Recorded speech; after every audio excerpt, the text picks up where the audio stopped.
कर्म प्रधान विश्व रचि राखा, जो जस करे सो तस फल चाखा।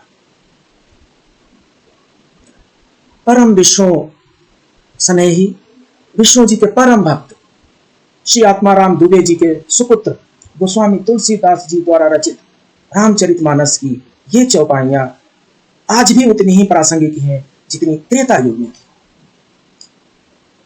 रामचरितमानस में तुलसीदास जी ने इस ब्रह्मांड को ही कर्म प्रधान बनाया है और कर्म जो है वो पीछा छोड़ता भी नहीं है। अच्छे कर्म है रिवार्ड देके जाएंगे, दुष्कर्म है पनिश करके जाएंगे। आज पनिश करेंगे तो आपको उसका तार्किक कुछ न कुछ प्रत्युत्तर समझ में आ सकता है, लेकिन अगर देर से पनिश करते हैं तो मनुष्य क्या बड़े बड़े महापुरुष भी ये ढूंढने लग जाते हैं कि आखिर कौन सी मैंने ऐसे दुष्कर्म किए थे, कौन से मैंने ऐसे सत्कर्म किए थे जिसकी इतनी स्थिति हमें आज देखने को मिल रही है। ऐसा ही कुछ दृष्टांत है महाभारत में। महाभारत के अमर महापुरुष भीष्म पितामह जी बाणों की सैया पर कुरुक्षेत्र के बगल में लेटे हुए हैं। ये उन बाणों की सैया पर लेटे हुए हैं जिन बाणों को इनके परम प्रिय अर्जुन ने संधान किया है। इनके परम पुत्र परम प्रिय अर्जुन ने बाणों की वर्षा करके इनको बाणों की सैया पर लेटा दिया है। बाणों की सैया का मतलब होता है कि बाण के नुकीले हिस्से हैं वो भीष्म पितामह के शरीर को चारों तरफ से बेंधे हुए छेदे हुए हैं। भीष्म पितामह उस सैया पर लेटे हुए हैं। एक तरफ से दूसरे तरफ जब करवट बदलने की सोचते हैं तो मात्र थोड़े से हिलने डुलने से वो तीर और चुभ जाते हैं और मानो जैसे खून के फव्वारे निकल रहे हो। दर्द की वेदना तो समझ से परे है।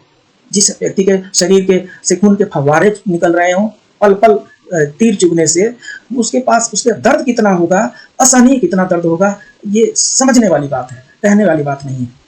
इस पीड़ा को सहन कर रहे हैं। शाम का समय होता है और युद्ध की परंपरा के अनुसार शाम के समय में कौरव पांडव एक एक करके सभी भीष्म पितामह जी से मिलने आते हैं और सभी एक एक करके प्रणाम करके आशीर्वाद लेकर के चलते बनते हैं। एक समय ऐसा आता है जब भगवान श्री कृष्ण, महाभारत के महान नेता भगवान श्री कृष्ण भीष्म पितामह जी से मिलने के लिए पहुंचते हैं, प्रणाम करते हैं उनको और भीष्म पितामह जी भगवान श्री कृष्ण का ही प्रतीक्षा कर रहे होते हैं।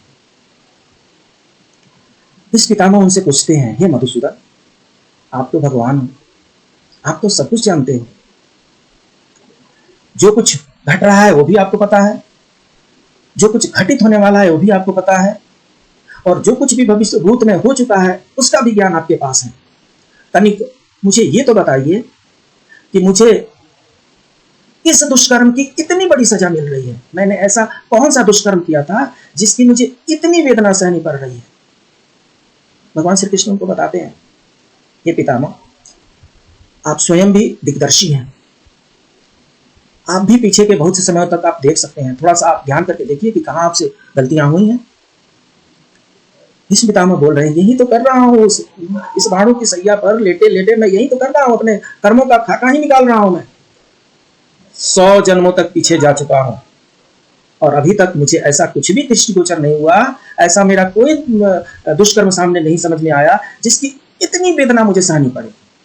भगवान श्री कृष्ण बोलते हैं, क्योंकि आप 100 जन्मों तक ही देख सकते हैं इसलिए आप 100 जन्मों तक देख लिए। मैं आपको बताता हूं आपके अब से 101वें पहले जन्म में क्या हुआ था। उस जन्म में भी आप राजकुमार होते हैं, आखेट के लिए निकले होते हैं, शिकार करके जब लौट रहे होते हैं तो रास्ते में एक सर्प जो है आपका रास्ता के घेरे खड़ा हो रहा है। सांप हटने के लिए तैयार नहीं है, आपका घोड़ा भड़क रहा होता है। आप रथ पर से उतरते हैं और एक तीर निकाल करके उस तीर पर उठा करके उस सर्प को और झाड़ियों में फेंक देते हैं। भीष्म पितामह कहते हैं, हाँ ठीक है, सर्प को मैंने मारा नहीं, सर्प को उठा करके मैंने झाड़ियों में फेंक दिया, कौन सा मैंने दुष्कर्म कर दिया। भगवान श्री कृष्ण बोलते हैं, हे पितामह, तनिक उन झाड़ियों में झांक करके देखिए, जिन झाड़ियों में आपने सर्प को फेंका था वो कांटों की झाड़ियां थी और सर्प पीठ के बल गिरा हुआ था। सर्प आपके बाण से उठा करके फेंके जाने के तदुपरांत उसका पेट ऊपर रह गया, पीठ उसके नीचे रह गए और वो कांटों की झाड़ियों में फंस गया, उलझ गया। सर्प जितने निकलने की कोशिश कर रहा था उतना वो कांटों की झाड़ियों में अटकता गया, फटकता गया, भटकता गया। कांटे उसके शरीर को विदीर्ण करते गए और तड़प तड़प के अथाह दिनों बाद वो सर्प अपना प्राण त्यागा है। और प्राण त्यागते त्यागते वो आपको श्राप देकर के गया कि हे राजकुमार, जिस तरीके से मैं तड़प करके मर रहा हूं बाणों की कांटों पर, उसी तरीके से आप भी एक दिन इसी तरीके से अपने मौत को प्राप्त करेंगे।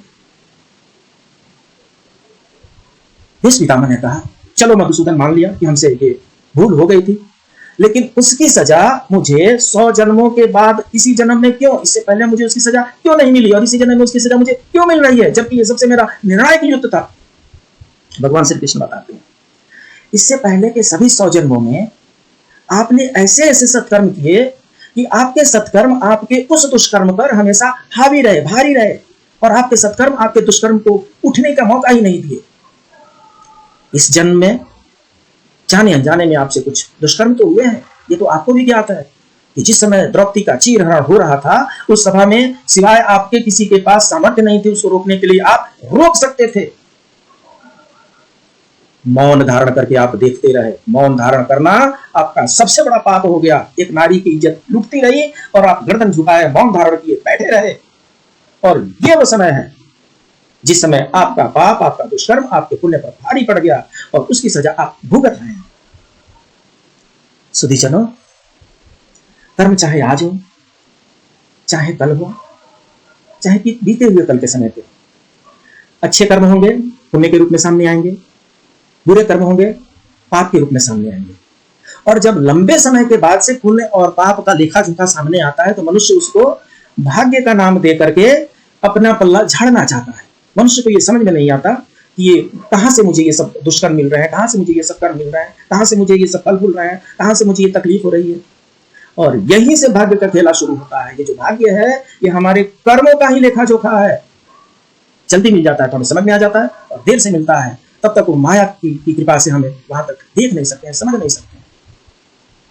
और इसी कर्म का जो क्षेत्र है जिसको हम भाग्य का नाम देते हैं उसको हम ज्योतिष में समझने की कोशिश करते हैं।